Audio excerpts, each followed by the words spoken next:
Okay. Okay. Hi everyone. Welcome to the Hak Research YouTube channel.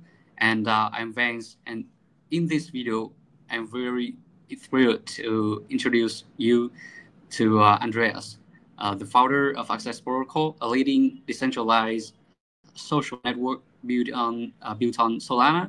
And I'll be the one hosting this interview and chatting, discuss with Andreas to bring you some exciting insights into Access Protocol and the social file markets.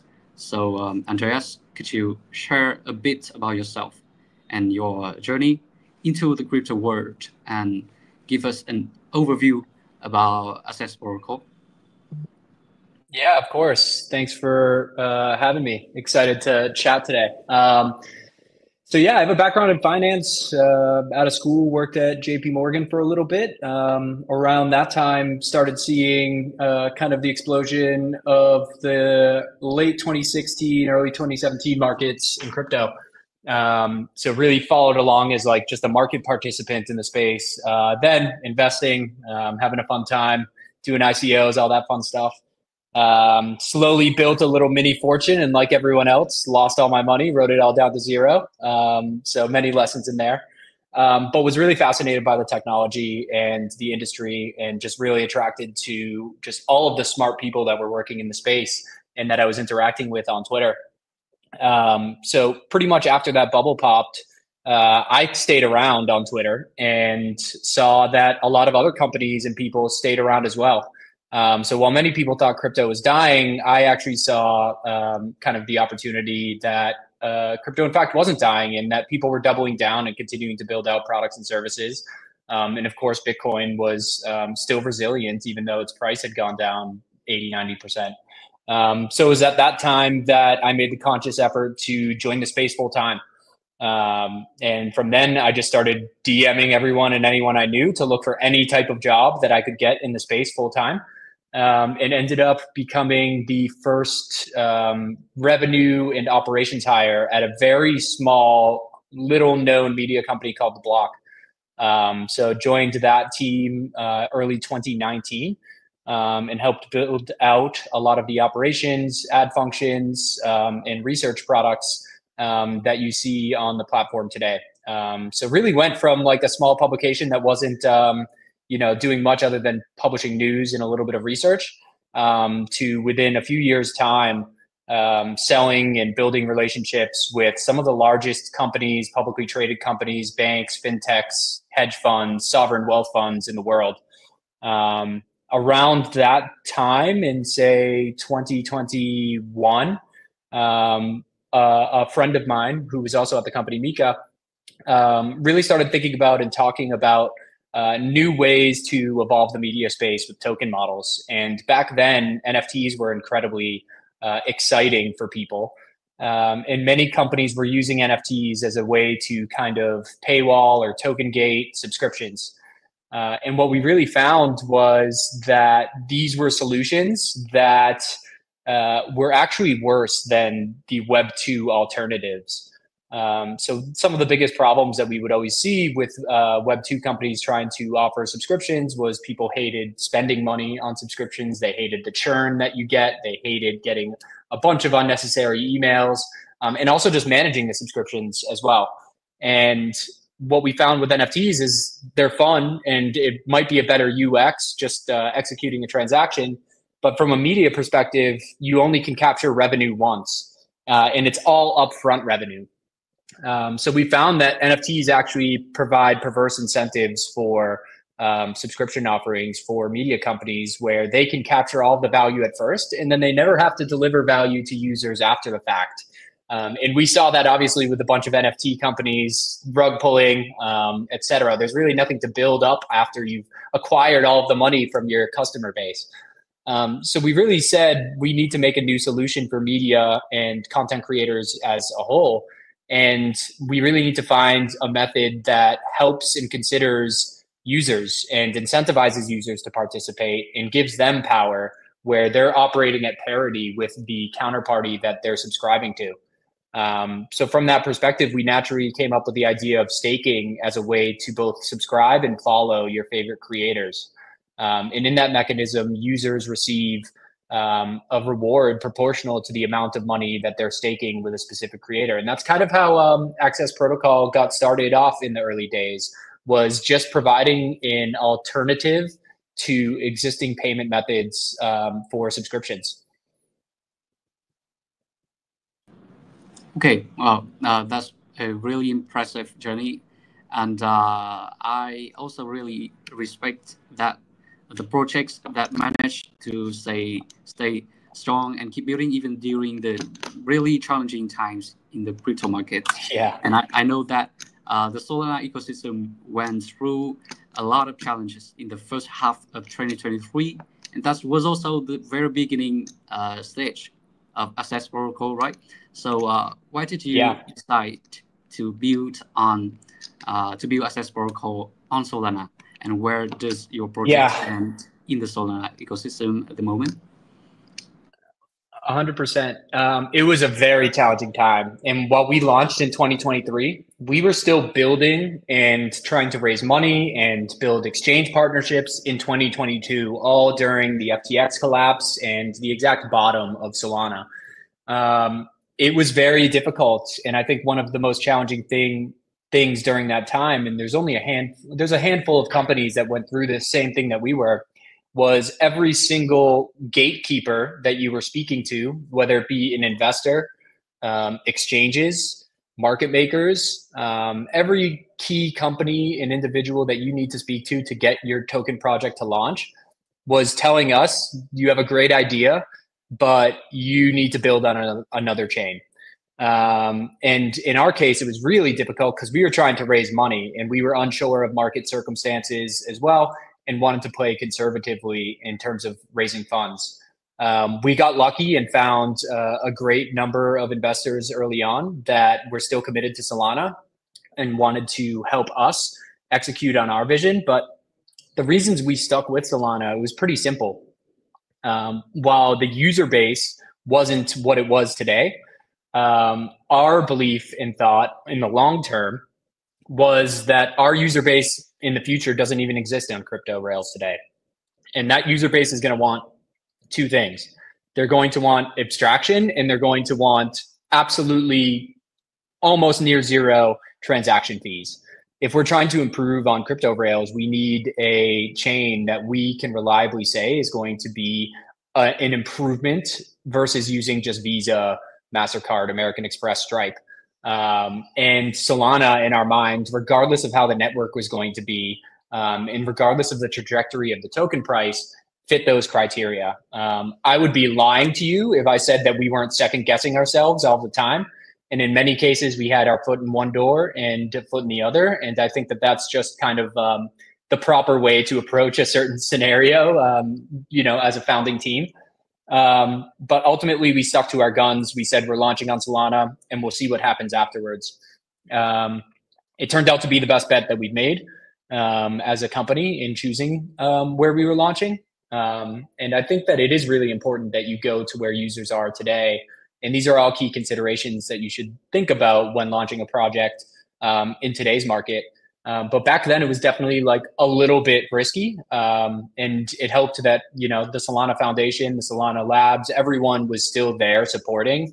And what I think people couldn't see on the surface that we saw as a company that was getting ready to launch was there was this active, massive group of core developers that were keen to continue to build on Solana, and we're going to hammer through these kind of tough times.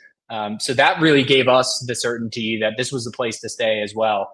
And yeah, very difficult time, but honestly, probably the best experience that we had as a company grinding through that together. Yeah, I completely agree with you. You were truly the builders who stood by Solana during that time, and I believe you guys deserve to achieve even more remarkable success. And in the current markets, there are indeed many social fi protocols, but however, we still don't have a project that has truly succeeded in attracting users from Web 2 into the Web 3. So what do you think are the current challenges facing the social fi projects in the Web 3 at Yeah. the moment? So I think there's a few distinctions. And when we think of social-fi, I think we oftentimes think of friend tech as being kind of the first one to smash through that gate and get like a lot of hype early on. And I think one of the biggest challenges is while people in crypto are absolutely in love with gambling and degeneracy, which is fantastic. It's an important part of crypto, and crypto is inherently financial. I think that the idea of that being something for mass market is really difficult to take grip on.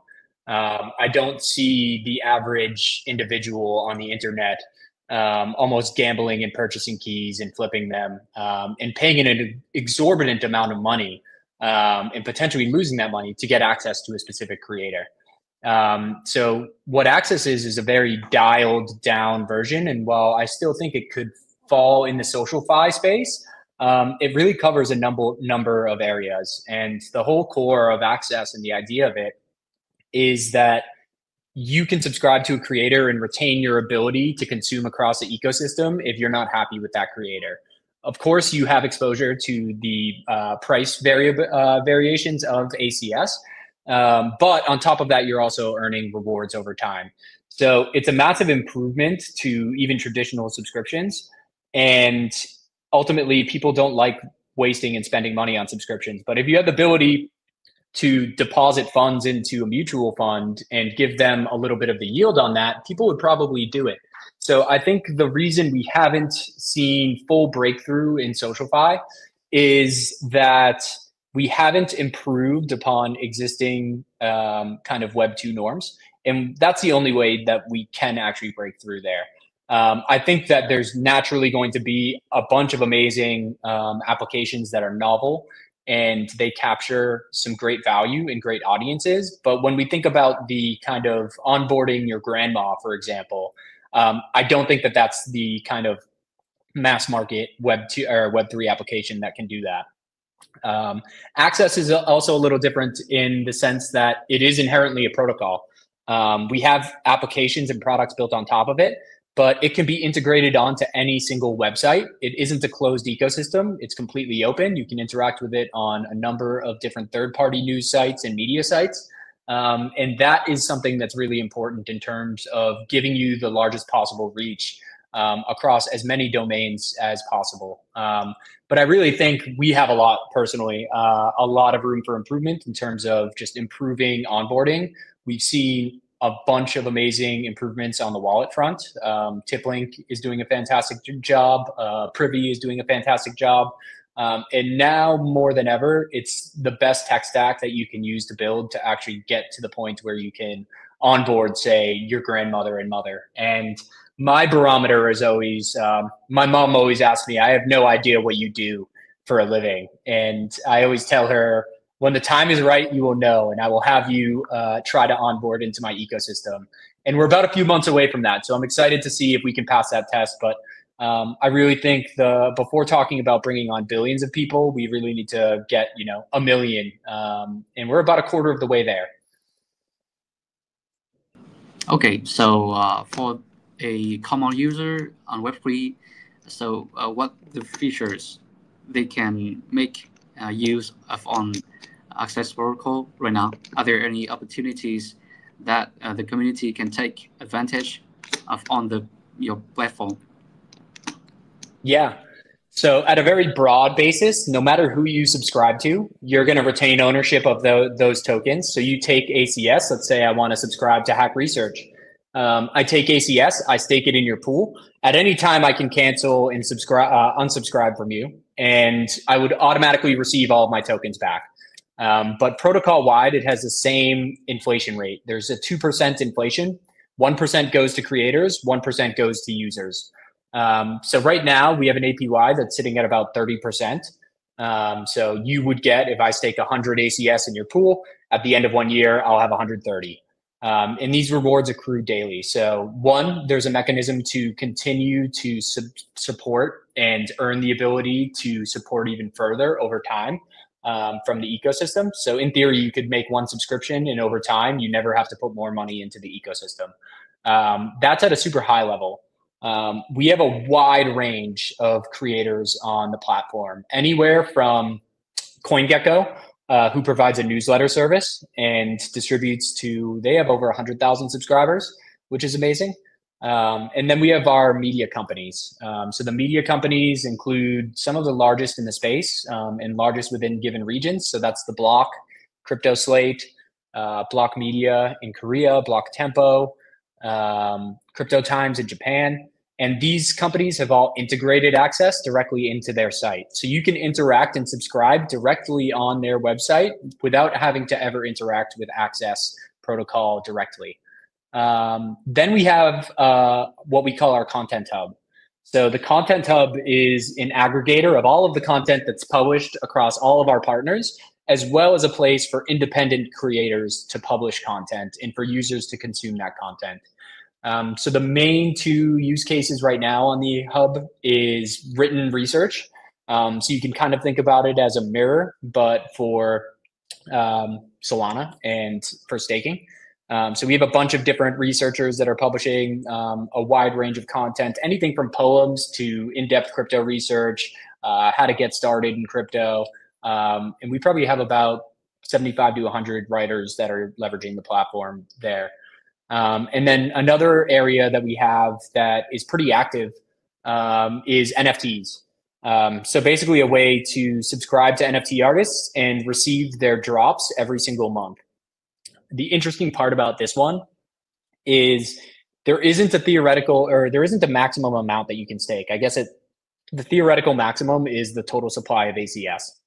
So there's different loyalty levels that you can have with a creator, and they mint out NFTs based on your level of support. So they may give their most rare NFTs to their top 5% of supporters. Or maybe they'll give a 1 of 1 to the person that's been subscribed to them for the longest. And we have something called Score, which is basically a proxy for loyalty. And it's the amount of ACS you have staked times the duration you've spent in the pool. So it's a really fun way to kind of slice and dice your pool and build an on-chain audience, which is really important and something that we really stress for all creators, is building that audience no different than how important it was to build an email audience in the early 2000s. So on this platform, we've minted probably over 5 million NFTs to subscribers from all of our artists who do a fantastic job at just promoting and minting these NFTs to everyone on there. So there's a pretty wide range of content services that you can leverage. And that's kind of the point of the protocol, is to be as flexible as possible for our creators. Okay, awesome. Currently, a 30-person APY is truly impressive. Can you name a few famous KOLs who have joined Access, or can you name a few media companies that have integrated with Access protocol? Yeah. So we have a bunch of, I guess, KOLs that use it for like research purposes, I suppose. So we have someone named Tian, Myrtleology, Myrtle, who's out in the Philippines. From famous media companies, we have, let's see, The Block, who's one of the largest publications in all of crypto. We have CoinGecko. Everyone knows CoinGecko. Block Media is one of the largest media companies in Korea. Block Tempo, one of the largest in Taiwan. Crypto Times, research news, one of the largest in Japan. Crypto Slate, who's been around since, I want to say, 2017, and kind of a staple, especially within Bitcoin coverage. Yeah, those are kind of the main ones, I would say, that come top of mind. I apologize if I'm forgetting anyone that's listening to this. But honestly, we have over 265 creators on platform today, and all of them are doing a magnificent job. Okay, that's so fantastic. And I believe this is just the beginning, and we have just stepped into 2024, which serves as a launchpad. And in 2025, this will be a year of explosion. So could you share more about Access Protocol plans or roadmap for 2025?